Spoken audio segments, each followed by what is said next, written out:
Welcome to Bringer of Life, the River Nile.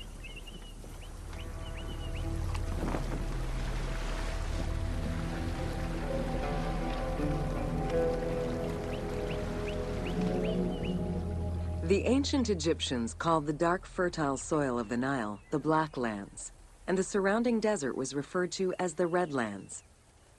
The dramatic difference of productive land opposed to barren desert had a deep influence on cultural ideology, mythology, and religion.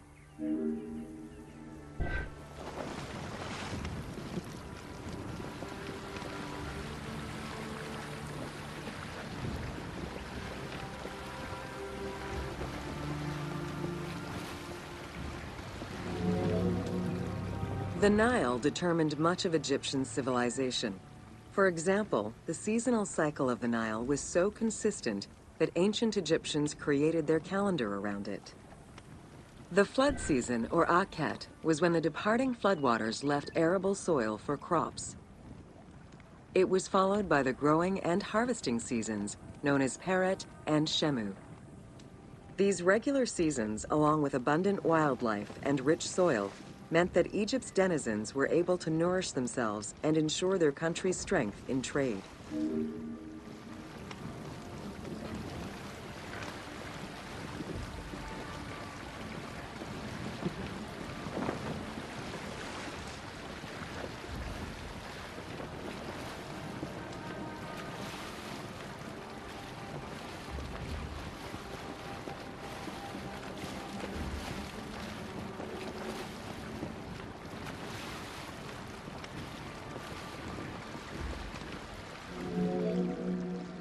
The River Nile, flowing from the south to the north, neatly traversed through both Upper and Lower Egypt.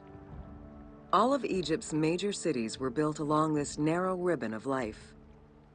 Protected by mountain ranges and deserts which acted as natural barriers to enemies, and sustained by the Nile's plants and wildlife, Egyptian civilization enjoyed economic and cultural prosperity for over 4,000 years.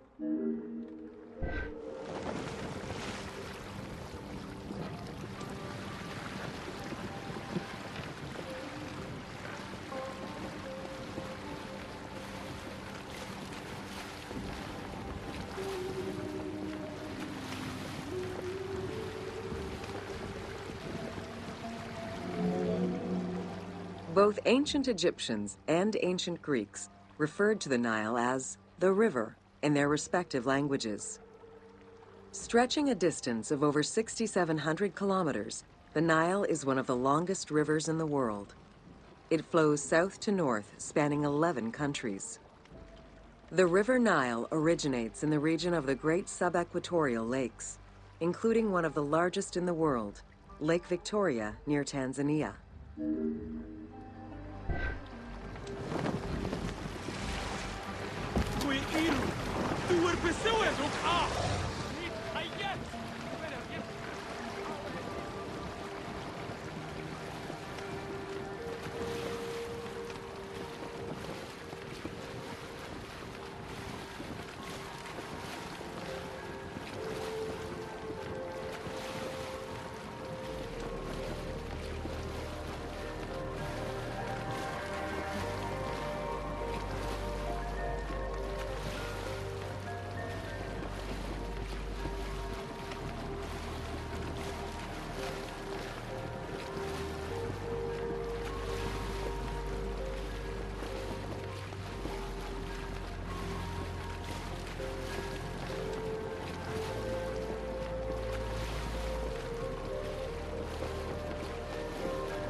The river flows through African equatorial forests, swamps, volcanic lands, steppes, and deserts, splitting apart for a while and picking up various sediments from each region and carrying them all the way to Egypt.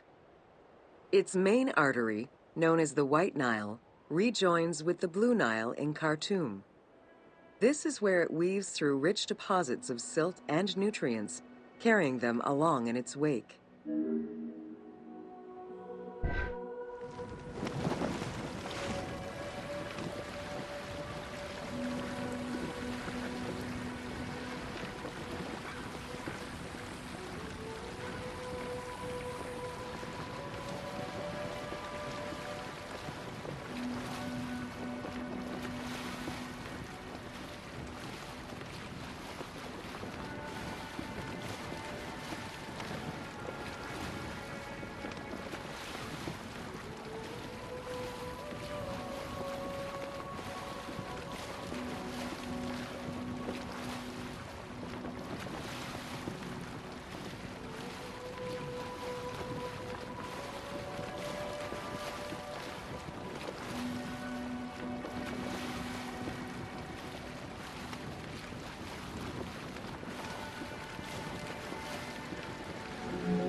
The Nile crosses 6 cataracts from the south to the north, creating natural obstacles between the various sections of the river.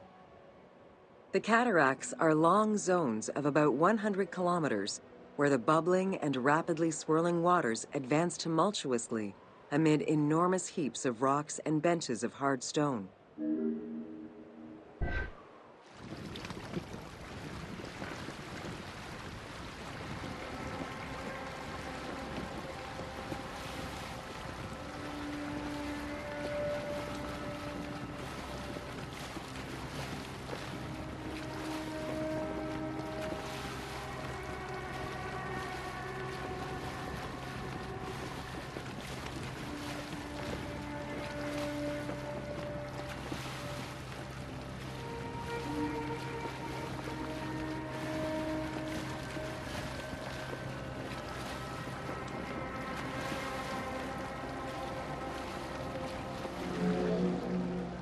It is after crossing Nubia and the first cataract that the river officially returns to Egypt in Aswan. There are still 1,000 kilometers before it reaches Cairo and the Delta, bringing life to those living on its shores before it eventually empties into the Mediterranean Sea.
Ancient Egyptian irrigation and water use was centered around the Nile.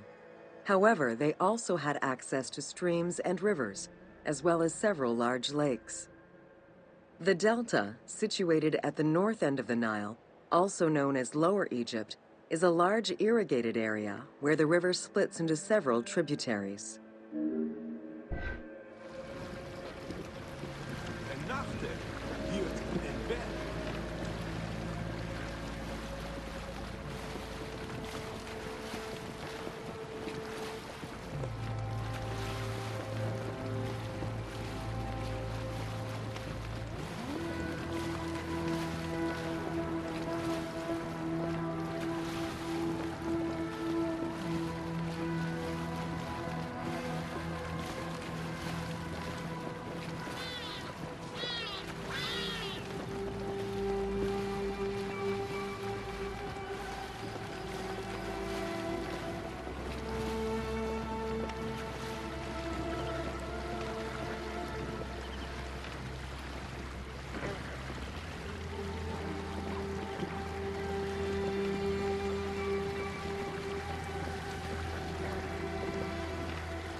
The Delta had several major brackish coastal lakes, bodies of water separated from the sea by thin strips of land.